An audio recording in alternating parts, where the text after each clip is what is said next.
ശരംകുത്തി വഴി എത്തിയ തീർത്ഥാടകർക്കൊപ്പം ചന്ദ്രാനന്ദ റോഡിലൂടെ ഓൺലൈനിൽ ബുക്ക് ചെയ്തെത്തിയവരുടെ എണ്ണവും വർദ്ധിച്ചതാണ് ശബരിമലയിലെ തിരക്ക് ക്രമാതീതമാക്കിയത്. ഇരുവിഭാഗം തീർത്ഥാടകരെയും നിയന്ത്രിക്കാൻ പോലീസ് നന്നേ ബുദ്ധിമുട്ടി.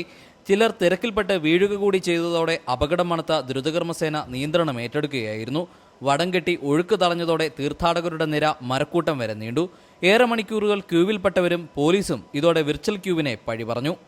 ശ്വാസം മുട്ടി, ഭയങ്കര ഞെരുക്കായിരുന്നു. എല്ലാവരും കൂടെ ഇട്ട് ഭയങ്കര തള്ളായിരുന്നു. It is inconvenient for the ladies and children and senior citizens. Police security സംവിധാനം കംപ്ലീറ്റ് പൊളിഞ്ഞു. ഇവിടെ വെർച്വൽ ക്യൂ എന്ന് പറഞ്ഞ് ചുമ്മാ ഇവിടെ മനുഷ്യനെ പറ്റിക്കും. എന്തോരം കുട്ടികളാണെന്നറിയാം എൻ്റെ അത് ഇപ്പോൾ ആപ്പാടെ പെട്ടുപോയത്. സമയക്രമം പാലിക്കാതെ തീർത്ഥാടകരെത്തിയതും തിരിച്ചറിയൽ രേഖകൾ പരിശോധിക്കാൻ കൂടുതൽ സംവിധാനമില്ലാഞ്ഞതും വിനയായി. തിരക്കേറിയതോടെ പമ്പയിലും തീർത്ഥാടകരെ തടയേണ്ടി വന്നു.